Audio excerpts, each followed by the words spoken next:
O homem pode ter tudo nesta vida: dinheiro, sucesso, amigos, fama, prazeres e conquistas. Mas se ele não tem Deus, ele não tem nada que dure. Porque tudo isso é passageiro. Mas a presença de Deus é eterna.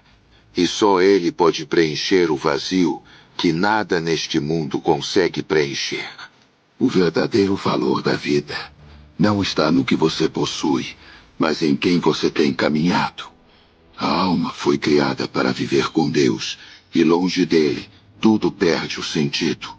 Você pode ter sucesso aos olhos das pessoas, mas se seu coração está longe do Criador, está faltando o principal. Porque tudo o que o mundo oferece é temporário. Mas o que Deus oferece é eterno.